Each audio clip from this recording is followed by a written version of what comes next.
Starcasting to you from the City of Angels. Hello everyone, I'm Karis. Thank you so much for being here and listening to the Voice of Astrology podcast. This is your astrology cosmic superpower for the week beginning Sunday, April 28th through Saturday, May 4th, 2024. Let's journey together with astrology and explore how to connect with the stars, the planets, the energies for our new week ahead. The enchanting night sky at the end of this April and into May brings us Venus, the Queen of Heaven, becoming too close to the Sun for observation. So it appears as though Venus has disappeared from the sky. She hasn't, and she will re-emerge as an evening star this coming July 2024. Also during this late April, the planets Mars and Saturn, the greater and lesser malefic, they shine above the eastern horizon every morning before sunrise. If you look to the west during twilight, you will see our kingly planet Jupiter lying low near the Pleiades star cluster. Mercury the messenger returns to the morning sky this May. Sunday, April 28th, do the best you can to pace yourself. What's happening here is that we've got the moon in Sagittarius, ruled by Jupiter. Jupiter doesn't know when to quit, doesn't recognize limitations and boundaries, making a square aspect of action to Mars in Pisces, which is also ruled by Jupiter. The moon in Sagittarius makes a square aspect of action to Neptune in Pisces. This is a lot of over-the-top energy with what it is that you desire, what it is that you want.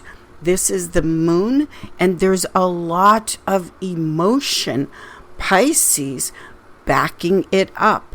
Pace yourself there, because along with these aspects, we also have Mars in Pisces, Mars being action, making a conjunction to Neptune in Pisces. So this blending of fire and water, which creates steam, passion, the energy to get things done, is over the top, to say the least. Now with Mars in Pisces making a conjunction to Neptune, and the moon and Sag making that square to Mars in Pisces and Neptune, we cannot make the clearest and best decisions if we are feeling irritable and drained of energy, because it's just so much. Monday, April 29th, we have Venus entering her castle, her domicile, her home sign of fixed earth, Taurus. When Venus is in her natural placement, this is where the job of Venus, what she is here to do, functions, performs at its best and most effective. The planet Venus is your capacity, ability to be happy, to enjoy life, to feel pleasure, gladness, and joy. The planet Venus is this: there is no path to happiness. Happiness is the path.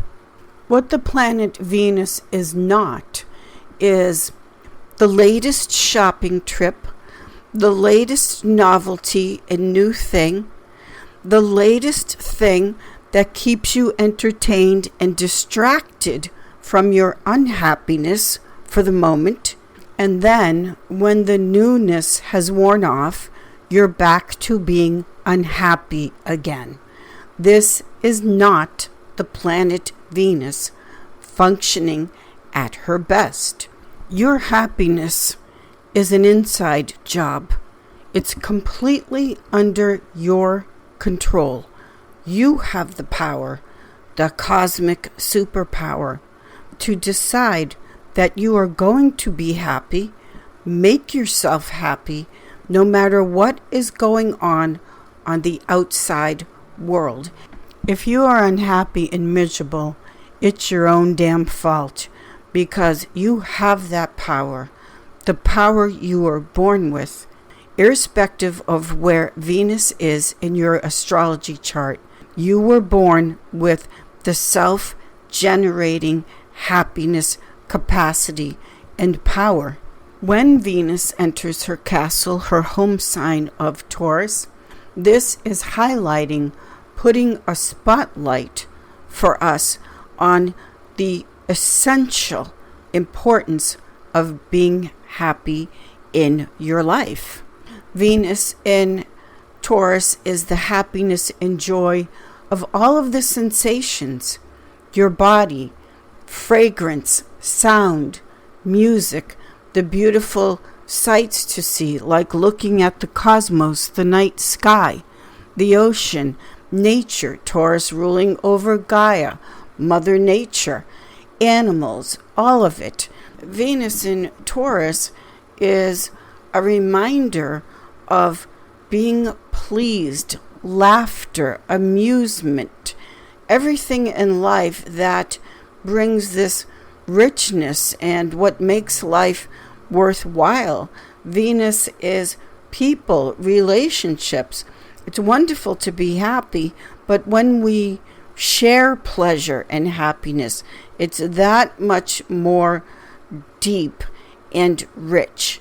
So Venus in Taurus, when we go into this springtime season, the Venus in Taurus is that reminder of be happy just for the sake of being happy.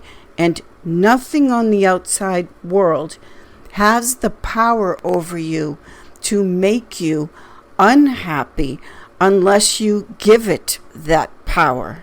When you are born whole with a complete capacity to be happy and experience and be joy.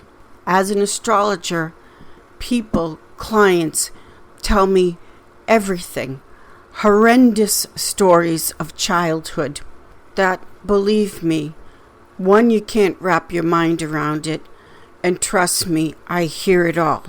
Now, if someone is born into a situation where the childhood was horrific, the child is born whole, then horrific circumstances take place. The client as an adult with me, what they are seeking, they are trying to put back into place as an effort towards wholeness is the capacity to be happy.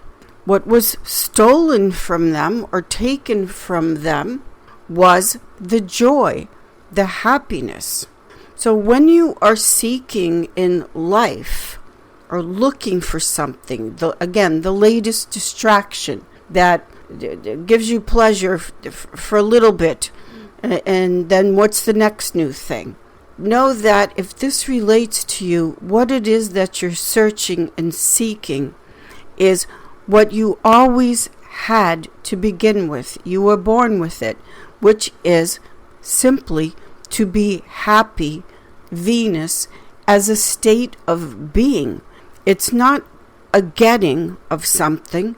It's just a state of this is who you are. You're happy, irrespective of outside circumstances, outside control, outside influences. So when we look at Venus in Taurus, which is your natural nature, Taurus being Gaia, Mother Earth, it is a reminder with Venus at home in Taurus that you are always happy to begin with. It's a part of who and what you are. You're supposed to be happy and enjoy your life. You were born with it. Don't ever let anything or anyone take your happiness. Don't give that to them, because happiness is your birthright, your inheritance. And this beautiful Venus in Taurus is yet again another reminder of that. Newborns and babies are born happy. They're happy by nature. So you don't have to get or do anything to be happy. It's more about remembering that it's your natural state of being as a human being and a soul. Tuesday, April 30th, we have Mars, the warrior planet, entering his home sign. Mars goes home to his castle in the sign of Aries. Now, with Mars entering Aries, Mars is right action at its best when it is home in cardinal fire Aries. Now, Mars in Aries and Mars in Scorpio can get a bad rap in astrology because that's their home strongest placement. But quite to the contrary, when Mars is in Aries, Mars does everything to keep the peace. Mars in Aries does not seek out conflict, war, violence.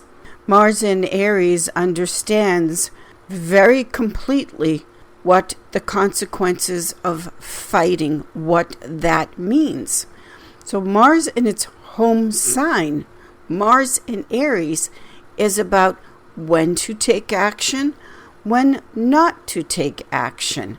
Mars in Aries, which is fire cardinal, wants to lead, wants to take action in getting something new done in your life, like making it a point to be happy, for instance. So the Mars entering Aries, yes, is a wonderful placement for getting things done that are necessary. Make the appointments, set up the job interviews. It's great for health and exercise, dance, physicality. Mars also rules over the muscles. It's the male activating principle in life. Mars in Aries is that feeling of accomplishment, being a winner. So visualization and meditation and knowing the intention of what it is that you want and what you're trying to achieve, that's wonderful. But unless we do something about it, unless we take action, it just stays in the realm of we're thinking and visualizing about it. Mars in Aries is the taking of action to accomplish what it is that you're trying to accomplish. The Mars in Aries is very exciting and joyful.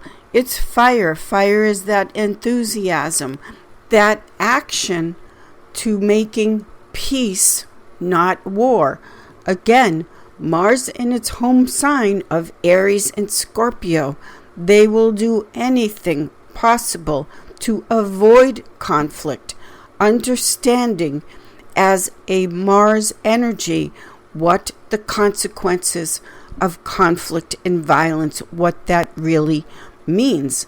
So the Mars entering Aries in your life is a new action to make peace, to resolve conflict, not to stir the pot. So with Venus going home to Taurus, which is your natural state of being that you were born with, which is happiness, Mars in its home placement in Aries is the right action in the sense of let's make peace, not war. We know the consequences of what that means. Mars in Aries is also great for health. It's springtime, and if you've put off taking action with the vitality, the energy, this is all Mars in Aries.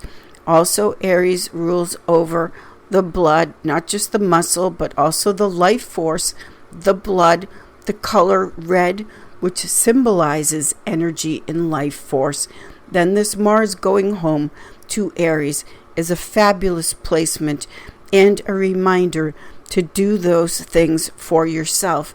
And when you self-care and when you know you're doing things that are good for your health in the body, then that certainly brings in a feeling of it makes you feel good, mind, body, and soul. Wednesday, May 1st, happy Beltane, happy May Day, we have the fourth quarter moon at 11 degrees Aquarius. So we are now moving from fourth quarter to new moon. The fourth quarter, 11 degrees Aquarius, is a new way of thinking, a new attitude. The 11 degrees Aquarius is a state of mind and communication. 11 Aquarius brings in a Gemini influence, which is that state of exploration, asking questions, wanting to learn new things, to travel, to discover, to explore. Fourth quarter to new moon cycle is the preparation of where is the next trip you would like to go to?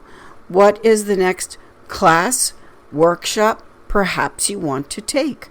It's the preparation, fourth quarter to new moon, of how you want to feed your mind, the thoughts, the ideas, the concepts. 11 degrees Aquarius, which of course with Aquarius is all about how and where are we thinking and going in the future. I love the moon in Aquarius on this day, making a sextile aspect of opportunity to Chiron in Aries. So a new way of thinking about healing, health, wholeness, who and what you are, what it is that you stand for, is the moon on May 1st, making a sextile to Mercury in Aries and also the Chiron in Aries. These aspects with the moon in Aquarius, they emphasize how much positive thinking and seeing the glass half full as opposed to half empty, how important this is as well for that full, total state of health and wholeness. Thursday, May 2nd, we have Pluto, the planet of transformation, stationing retrograde. So Pluto retrograde is going back to the drawing board, so to speak, in the sense of what greater freedoms and independence you will and are creating in your life. We also have the moon entering the sign of mutable water Pisces, ruled by Jupiter, and I love the reception we're having this day with the moon in Pisces making an aspect, a sextile aspect, to Venus, now at home in Taurus. This moon-Venus reception is not only great for romance, love, but it is also a fabulous aspect for negotiating some really sweet deals, if that's what you're doing on this day. Nice money aspect here.